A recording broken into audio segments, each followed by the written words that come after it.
এবার দেখো 15 নম্বর কী দেওয়া আছে, sine a divided by 1 minus cos a plus 1 minus cos a divided by sine a is equal to 2 cosec, এটা আমাদের প্রমাণ করতে হবে। তাহলে লেফট হ্যান্ড সাইডে যা ছিল তাই বসিয়েছি। এইটাও কিন্তু হচ্ছে আমরা লসাগু দিয়ে করে ফেলবো, একদম সিম্পল কিন্তু, বাট হচ্ছে এই ম্যাথগুলো কিন্তু খুবই ইম্পর্টেন্ট। তোমরা যে কোনো জায়গায় কিন্তু হচ্ছে এটা 2 মার্কসের জন্য পেয়ে যাবে। দেখো লসাগু আমাদের কী হলো, 1 minus cos A into sine A, এটা কিন্তু লসাগু। এবার দেখো এই যে লসাগুকে আমরা এটা দিয়ে যদি ভাগ করি তাহলে এটা চলে যায়, থাকলে কি সাইন এ, এই সাইনে যদি গুণ করি তাহলে থাকবে কি সাইন স্কোয়ার এ প্লাস এ প্লাস। এবার দেখো এই সাইন এ দিয়ে এটাকে ডিভাইড করলে এটা চলে যায়, থাকবে কি 1 মাইনাস কজ এ, আর এখানে আছে আরেকটা 1 মাইনাস কজ এ।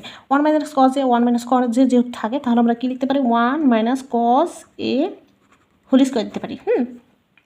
দিলাম।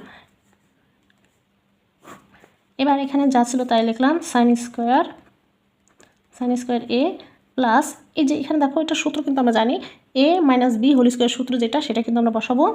এ স্কোয়ার 1-এর উপরে দিলেও হবে, না দিলেও হবে, এ স্কোয়ার মাইনাস 2 1 হিসাবে এ আছে কস 2 A B plus B square,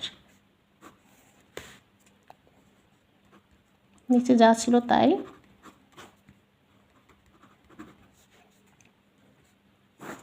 এবার দেখো আমরা হচ্ছে সূত্র বানানোর জন্য কী করবো, এই সাইন স্কোয়ার এ আর কজ স্কোয়ার এটাকে পাশাপাশি লিখব।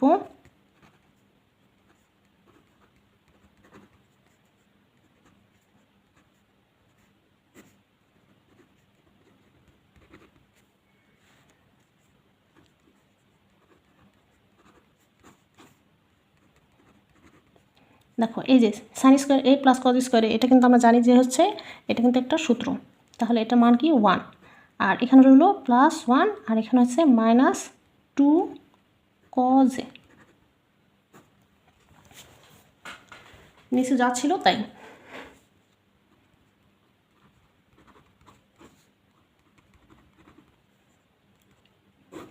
এখানে 1 1 যোগ করলে 2 থাকে, -2 কজ এ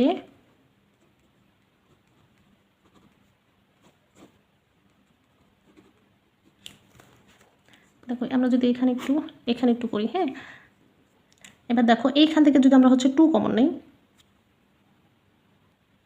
দেখো এই উপরে থেকে যদি আমরা হচ্ছে 2 কমন নেই, থাকলে কি 2 কমনে থাকলে এই যে এখানে থাকলো 1, 2 দিয়ে 2কে ভাগ করলে 1 থাকে, মাইনাসের মাইনাস, এখানে 2 কজ থেকে যদি 2 চলে যায় শুধু থাকে কজ এ, আর নিচে কিন্তু যা ছিল তাই 1 minus cos A into sine A. দেখো এই যে এখানে 1 মাইনাস কজ এ কিন্তু কাটাকাটি গেল, থাকলো কি 2 আর সাইনে। এই যে এখানেও কিন্তু ঠিক তাই একইভাবে তুমি হচ্ছে এই 2টা সামনে রাখতে পারো, আর উপরে হচ্ছে 1, মানে এই যে সাইডে কিন্তু 1 ডিভাইডেড বাই সাইনে রাখতে পারো। রাখলে কি হবে, এই যে এখানে ঠিক একইভাবে আমরা হচ্ছে 2 দিব, আর 1 ডিভাইডেড বাই সাইনে কিন্তু আমরা হচ্ছে কি লিখতে পারি, কজ এ লিখতে পারি।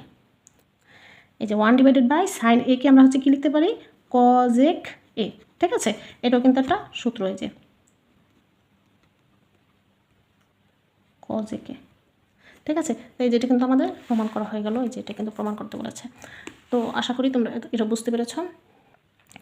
এরপর 16 নম্বর যেটা দেওয়া আছে লেফট হ্যান্ড সাইডে, tan a divided by sec a plus 1 minus sec a minus 1 divided by tan a is equal to 0, সেটা আমাদের প্রমাণ করে দেখাতে হবে। এই যেখানে লেফট হ্যান্ড সাইডে কিন্তু আমি যা ছিল তাই লিখেছি, এটাও কিন্তু সেমভাবে আমরা কী করবো, লসাগু করবো। দেখো sec a প্লাস 1 একদম সিম্পল, এই ম্যাথগুলো কিন্তু সিম্পল হলেও কিন্তু অনেক বেশি ইম্পর্টেন্ট, তোমরা শর্ট কোয়েশ্চেনে কিংবা হচ্ছে সিকিউর ক নাম্বারে কিন্তু পেয়ে যেতে পারো।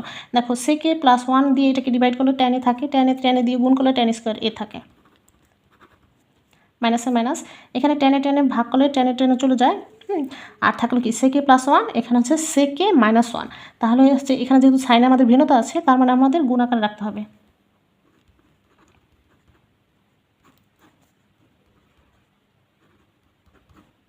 আচ্ছা রাখলাম।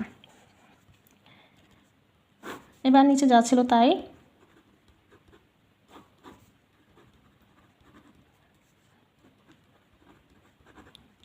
দেখো এটা কিন্তু আমাদের হচ্ছে কিসের সূত্র পড়েছে, দেখো sec a প্লাস 1 তার মানে হচ্ছে কি a প্লাস বি, আর হচ্ছে a মাইনাস বি, তার মানে হচ্ছে আমরা কি লিখতে পারি, a square minus b square ফেলতে পারি, sec square a minus 1 square দিলেও হবে, না দিলেও হবে। ঠিক আছে, এবার আমরা কি করব, টেন স্কোয়ার এ মাইনাস, এই যে দেখো এটা কিন্তু আমার সূত্র পড়ছে, সেক স্কোয়ার এ মাইনাস ওয়ানকে আমরা হচ্ছে কী লিখতে পারি, টেন স্কোয়ার এ লিখতে পারি। কেন, দাঁড়াও বাদে দেখাচ্ছি। দেখো এটা কিন্তু একটা সূত্র, এই যে sec square a minus tan square a is equal to one লেখা যায়। এটা কিন্তু একটা সূত্র। যখন আমরা হচ্ছে পক্ষান্তর করবো, ধরো হচ্ছে এই ওয়ানটাকে যখন এই পাশে নিয়ে আসি তাহলে সেক স্কোয়ার এ মাইনাস ওয়ান হয়, আবার টেন স্কোয়ারটার এই পাশে যখন নিয়ে আসবো তখন হচ্ছে মাইনাস ছিল, এখানে প্লাস হয়ে যাবে। তার মানে হচ্ছে এই সূত্রটা তোমাদের হচ্ছে মুখস্থ রাখলে তোমরা হচ্ছে কীভাবে বসাতে হবে সেটা তোমরা বুঝতে পারবে, ঠিক আছে। তাহলে এই যে দেখো ten square a minus tan square এ আমরা যদি বিয়োগ করি থাকলে কি জিরো, আর নিচে যা ছিল তাই থাকবে। এবার দেখো জিরোকে যে কোনো সংখ্যা দিয়ে ভাগ করলে আমরা জানি কি জিরোই বসে। তাহলে আমাদের প্রমাণ করতে বলেছে কিন্তু এই যে এটা ইজ ইকুয়াল টু জিরো, এই যে এটা কিন্তু প্রমাণ হয়ে গেল। সো হোপফুলি তোমরা বুঝতে পেরেছো, এই 4টা অঙ্ক করালাম আজকে, তোমরা আশা করি তোমরা বুঝতে পেরেছো। যদি কোনোটা বুঝে না থাকো তাহলে অবশ্যই কিন্তু কমেন্ট করে জিজ্ঞেস করতে পারো। আর ভিডিও ভালো লাগলে, ভিডিও বুঝে থাকলে লাইক দেবে, শেয়ার দেবে, আর বন্ধুদের সাথে অবশ্যই শেয়ার করবে। পরবর্তী ভিডিও আপডেট পাওয়ার জন্য কিন্তু আমাদের চ্যানেলটি সাবস্ক্রাইব করে আমাদের পাশেই থাকতে হবে।